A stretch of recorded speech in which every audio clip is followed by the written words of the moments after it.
This video is about finding the lowest common multiple, LCM, of two numbers.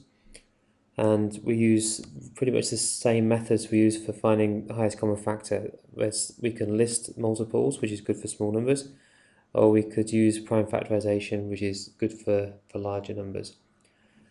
So we'll start with smaller numbers.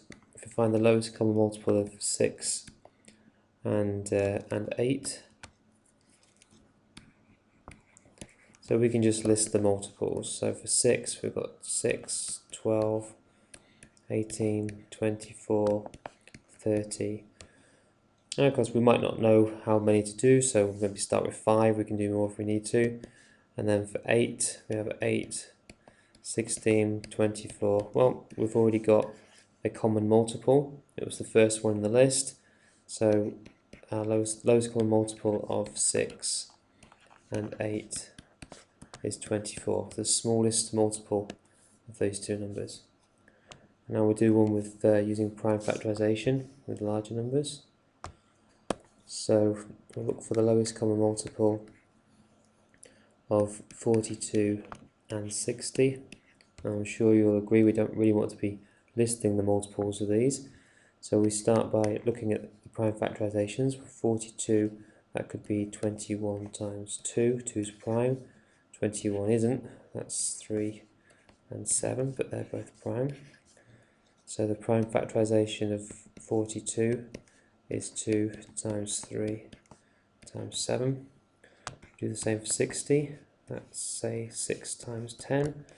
Neither of these are prime, so we could do 3 and 2 there, they're prime, and 5 and 2, they're prime. So the prime factorisation of 60 is 2 times 2 times 3 times 5. Okay, now this is where you have to be careful because you might get mixed up with finding the highest common factor. The way to get the lowest common multiple here is, well, I use something I call a factor box. Here's my factor box. And I kind of think of this as like a box of Lego, and in here I'm going to write the numbers that I need to make 42 and 60. So I'll start with 42 because it's the first one I did. So to make 42 I need a 2, a 3 and a 7. So I'll write those in here, 2, 3, 7. And then I look at my other number. Now to make 60 I need 2 2's. Well, I only got one of those, so I better put another one in. And I need a 3, I've got a 3 already, and I need a 5, well I don't have a 5, so I put the 5 in there. And then to get the lowest common multiple, I just multiply all the numbers in my factor box.